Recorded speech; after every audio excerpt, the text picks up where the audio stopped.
Last night I was playing an early build of Star Citizen 4.7 and it completely caught me off guard. I don't think people are fully aware of what's coming in this patch. So in this video I'm going to be going over everything, starting with what this patch is actually on paper. The main headline is the Rockcracker Operations, which is a huge dungeon, and I mean huge. I was not ready for what was inside. You've got crafting coming for the first time, a full infantry rework, and they completely changed mining for the better in my opinion. Now each of these are pretty individually quite good upgrades, and I would have been happy with any of them for a patch.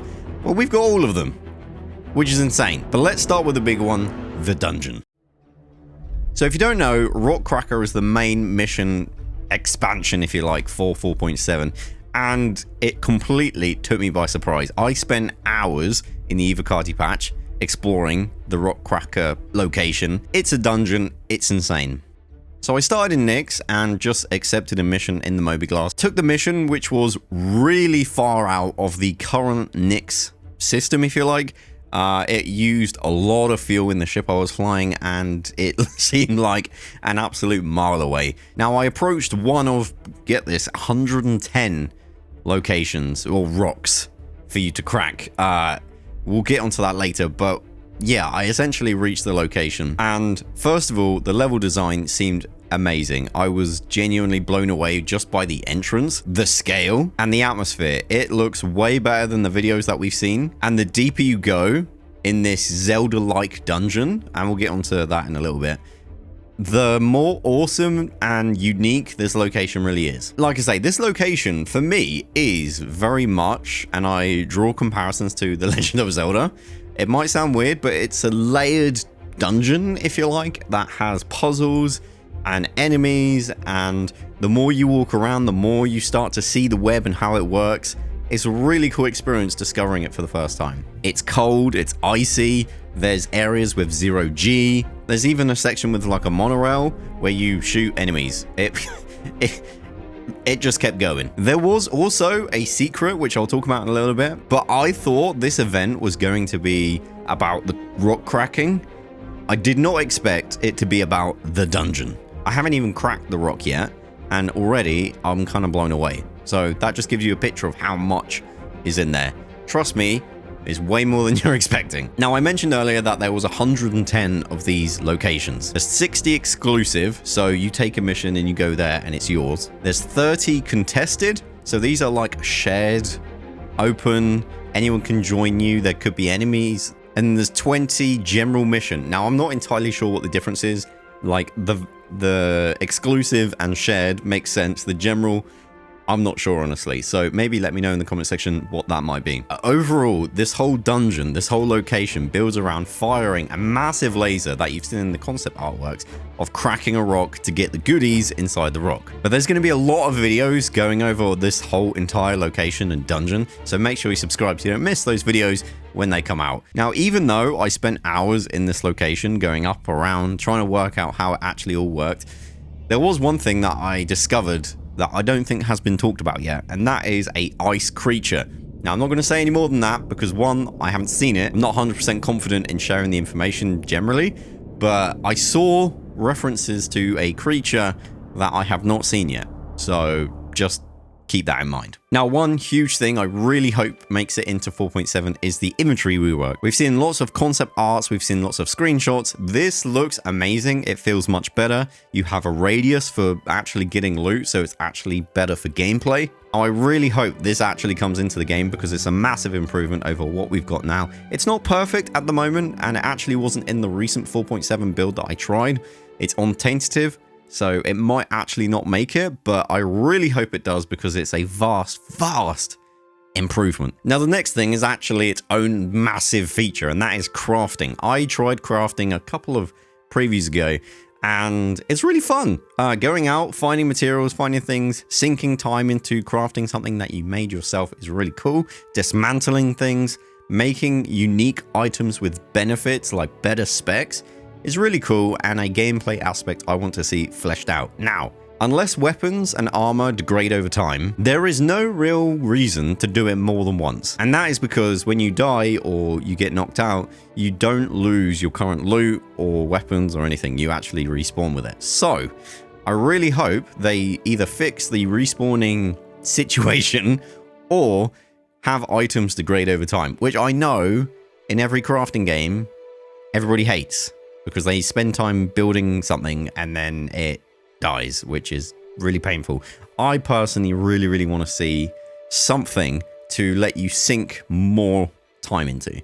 Maybe, here's an idea, you have a base spec of an item, and then when you craft it with better quality materials, your specs go up, but over time, the specs go down. So you never lose the item, but maybe the specs become less important. I don't know. I'm trying to think of ways that they can allow us to keep going and keep crafting. And I really hope this comes out and they keep building upon it. They upgrade it. They improve the specs because it's a really good starting point. I just want to see more of it because it's kind of shallow at the moment for what it is. It does open up a lot of the game, but it's not the end. And they really need to get to tier 3 before I think a lot of people are going to do it more often. This is just tier 0. Now, the next major thing that kind of ties into the crafting is the mining economy updates. And that actually leans as well into the rock breaker. So materials and quality of materials is now a big thing. And also mining changes where when you find a rock, it's not multiple materials, it's just one. So crafting, minerals, quality, economy, it kind of all changes. That's pretty exciting, and I hope we get some exploit fixes. I can only hope. And actually, good question for the comment section. Would you like to see a complete wipe of money, items, reputation progression? Let me know in the comment section. Personally, I wouldn't mind a full wipe because the economy's got way out of hand. I have 13 billion. I'm never going to spend 13 billion. I don't want 13 billion. People kept giving it to me.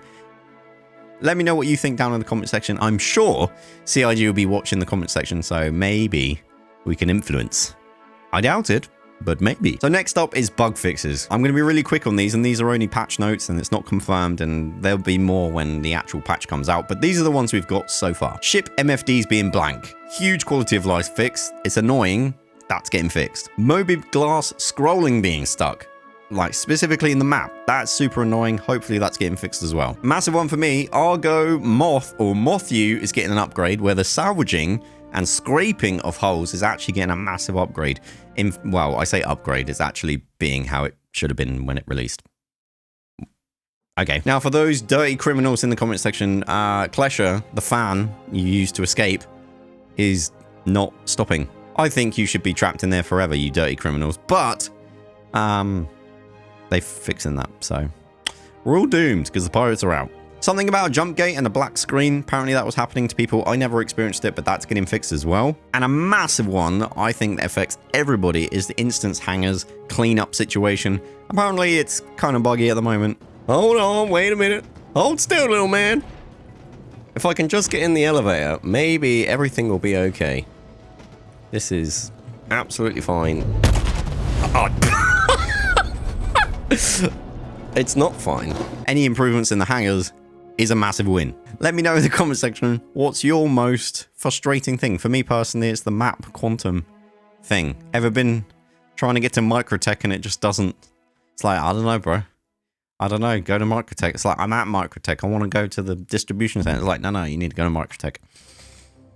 It's really annoying. Now, it's interesting. A lot of people were probably quite upset, or there were a portion of people that are upset that it's not more of a PvP event, and I think a lot of people imagined it to be more about cracking the rock and the valuables, kind of like Hathor, but it's actually more of a ASD facility addition. Personally, as someone who likes to play in small groups and solo even, I'm more than happy with an expansion. And also, the rock cracking is still a PvP event. Now, the hesitation a lot of people have is there are, like I say, over 100 of these locations in Nyx in a server. So there's going to be a lot of them not in use at any one time. So the likelihood that you're going to bump into an orc doing it may be quite low. Maybe this has been built with the expectation that we're going to have more players on a shard or on a server. At the moment, it's what, 700? They've talked about 2,000, 10,000 in the future. So at that scale, it makes sense. At the scale of 700 players a shard, maybe it's a little bit much. But hey, as a solo player who just wants to go in the dungeon, I don't mind. So when Wave 1 hits, which I think might be next week, make sure you subscribe so you don't miss my tour of the dungeon, and I'll give you the lowdown on where to go, what to do, and my reactions and cool things I've found and moments that I had. I get to share my experience with you, so make sure you subscribe so you don't miss it. And in fact, if I've made the Rockcracker First Impressions video, it's on the screen now. So go watch it, enjoy, and yeah, if not, make sure you subscribe because it will be coming soon. Thanks for watching. I'll see you in the next one. Bye bye.